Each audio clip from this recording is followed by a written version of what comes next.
ሰላም ጤና ይስጥልን ክቡራን የዩቲዩብ ቤተሰቦች፣ የሰዓቱን አጫጭር መረጃዎች እየቀርብ ያለው እስከ ፍጻሜው አብራችሁን ቆዩ።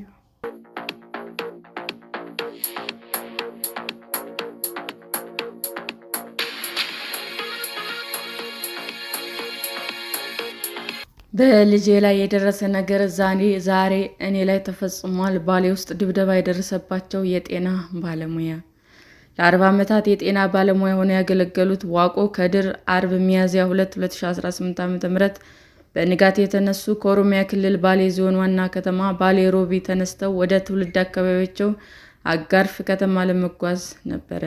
በ1978 ዓ.ም ጀምሮ ከጤና ረዳትነት እስከ ነርስነት በተለያዩ የክልሉ አካባቢዎች የሰሩ የጤና ባለሙያዎች ጥሮታቸውን ለማስከበር ወዲህ ወዲያ እያሉ ነበር። ቦርሳቸው ውስጥም ሰነዶቻቸውን ይዘዋል። የአጭር ርቀት የሚጓዙ ተሽከርካሪዎች ወደሚገኙበት አሮጌው መናኸሪያ እየተቃረቡ ሲመጡ አንድ ወጣት ይጠራቸው እንደጀመረም ይናገራሉ። ወጣት ነው፣ በሩቁ ቁም አለኝ። ዞር ብዬ ሳየው የማላውቀው ሰው ነው ይላሉ ዋቆ ዕለቱን ሲያስታውሱ። ይህ ሰውዬ በበጎ እንደሚፈልገኝ ወዲያውኑ አካሄዱን ተረዳሁ የሚሉት ጤና ባለሙያው ፈጠን እያሉ ወደ መናኸሪያው መግባታቸውን ለቢቢሲ ተናግረዋል። ሀሳባቸው መናኸሪያው ውስጥ ከገቡ የጸጥታ አስከባሪዎች ይኖራሉ የሚል ነበር። እንዳሰቡት ግን ከለላ አሊያም የሚያስጥል አላገኙም። ወደ መናኸሪያው ገብቼ ወደ 5 ሜትር እንደደረስኩ ደረሰብኝ። ሞባይሌን አምጣለኝ። የትኛውንም ሞባይል ስል የወሰድክብኝን ሞባይል አምጣለኝ ሲሉም በሌብነት መወንጀላቸውን ይገልጻሉ።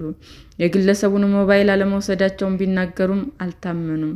ግለሰቡ ሊያምናቸውና ሊያዳምጣቸው እንዳልቻለ የሚያስረዱት ዋቆ ቦክስ ነው የጀመረው ይላሉ።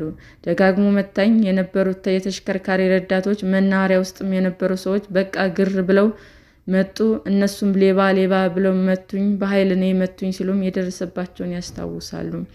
ይህ ድርጊት በጤና ባለሙያ ዋቆ ላይ የደረሰውን ድብደባ የሚያሳዩ ቪዲዮዎች ባለፈው ሳምንት መጨረሻ ማህበራዊ ሚዲያ ላይ ተለቅቀዋል። በአንዱ ቪዲዮ ላይ በእጃቸው ቦርሳ የያዙት ዋቆ በርካታ ሰዎች እየተከተሏቸው ለመሸሽ ሲሞክሩ ይታያል።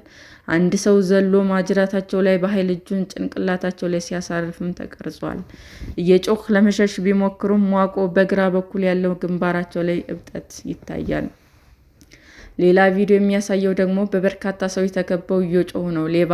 ሌላም አውጣ የሚሉ ሰዎች ድምፅ ይሰማል። ብዙ ሰዎች ከፊትም ከኋላም ያሉ ኪሶቻቸውን ሲፈትሹ ይታያል።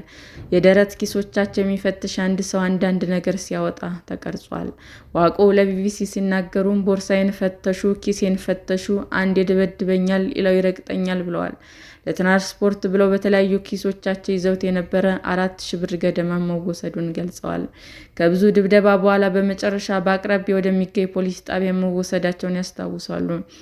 ፖሊሶች እርሱንም እኔንም ጠየቁ። በጣም ስለመታኝ ፊቴ ሁሉ ስላበጠ እርሱን አስገብተው ጣቢያ ታስሮ እኔ ደግሞ ሂድና ታከም ነው ያሉኝ ሲሉም ለቢቢሲ ተናግረዋል። የጤና ባለሙያ ላይ የደረሰውን ድብደባ የሚያሳዩ ቪዲዮዎች ማህበራዊ ሚዲያ ላይ በስፋት መሰራጨታቸውን ተከትሎ በርካታ ሰዎች ቁጣቸውን ገልጸዋል።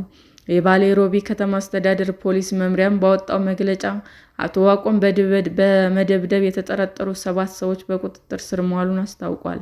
በተጠርጣሪዎች ላይም ሕጋዊ እርምጃ ለመውሰድ ጉዳዩን እያጣራ መሆኑንም ገልጿል።